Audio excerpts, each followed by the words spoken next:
of the human person, why politics should support the family. This format. I have many ties to Lithuania and I've visited many times, so I will be coming again, and then I do hope to see you in person. For now, let me introduce myself. I'm a member of the Austrian Parliament. I'm 17 years old. For my party, I'm speaker for human rights and a few other things. I'm responsible for the relationship of Austria and Serbia, and I work very closely with the OSCE. But more than any of these things, I care as a politician to protect the family. And I know that you do as well. So I just wanted to share a few words with you why this is important to me and what maybe could be done to support families.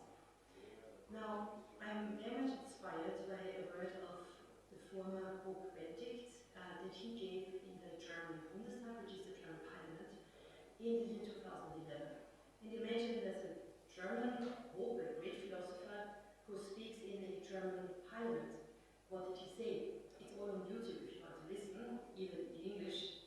But there's one quote that inspires me as a politician very much.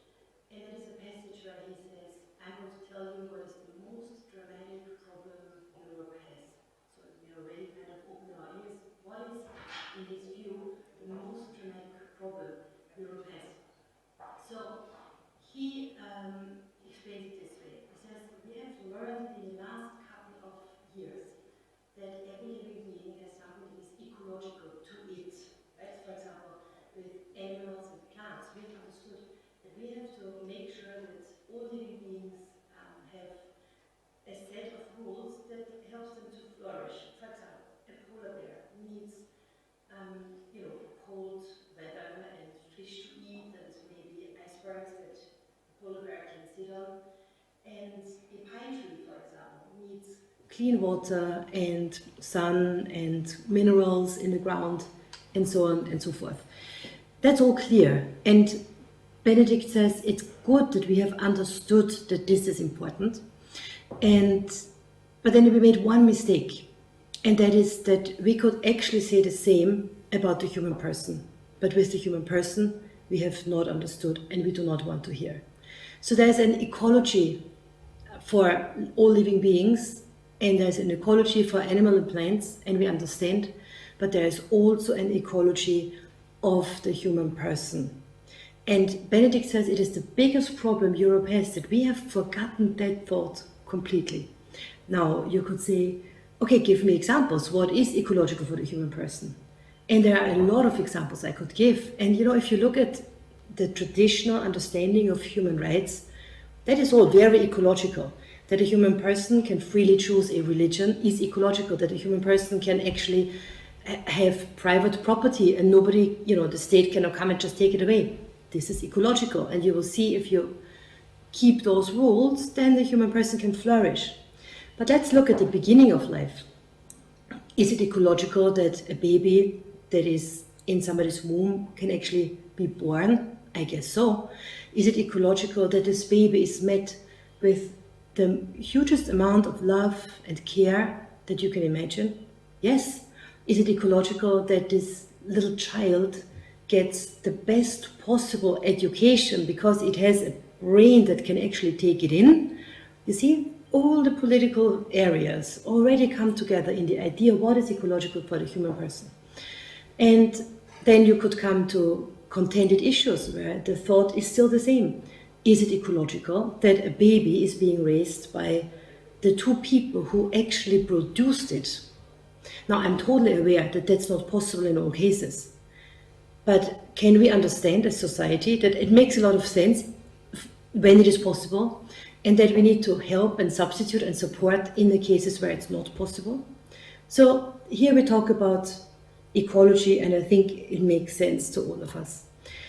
For us in Austria, we have taken the thought of supporting the family very seriously, because you support the family and you'll have best conditions for everybody living together.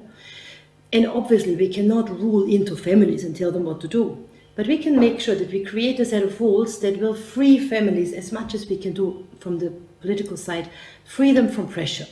For example, financially. So in the last few years, my government was very strong in creating rules that make it a bit easier for families financially. I give you two examples. We have made a law that allows parents to deduce children from tax as if they had a company and they were and the expenses for children were company expenses. Take them off tax. This is absolutely great and makes a huge difference for all families. And it helps a lot of families who already had a tight budget. You know, they say, oh, there's a large amount of families that when they have a third child, they would go below the rate of poverty, the line of poverty. And now this law helps them because they do not have to pay taxes anymore, or not much, that they will not slip down that below that line of poverty. We also valorized the family subsidies that we give, which means that when inflation goes up, as it most unfortunately does at the moment, also our family subsidies will automatically go up. I think this is a novelty, and not many countries have such laws, but that's examples of how Austria tries to support family in order to create best possible living conditions for children and for all people. And this is, I think, what politics needs to do. Now, there are other contended and difficult issues when you talk about what is ecological to the human person. And I'll just give you one more example. That is it not ecological that a person feels comfortable in their biological sex? And we see today that with regard to teenagers, very often, or some countries, tend to encourage teenagers to change sex, and they allow to give drugs or even do surgeries that have lifelong consequences to teenagers that are still fragile and still very young. And that is another issue where I would say it's something we have to look into very, very carefully and really make sure that we do the best possible, that we have the best possible approach for young people. And in Austria, we try to be very careful with this, and we see other countries that have done experiments here with their young people, but that are actually already leaving that path because they've seen that when they get a little bit older, this creates so many problems. So that's just a few examples. Now, I think we can say that the political discourse with regard to marriage, family, children, and these things has been very heated over many years, even decades. And people have become very frustrated and they've said, no, I just don't want to have much to do with it. But we see today that there are many splits on issues in these different areas.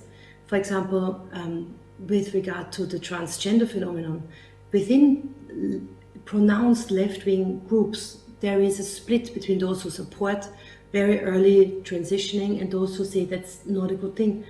And also within the communities that would call themselves left-wing, they disagree on the question of prostitution or sex work, or they disagree on the harmful effects of pornography or surrogacy, for example. There's different sides.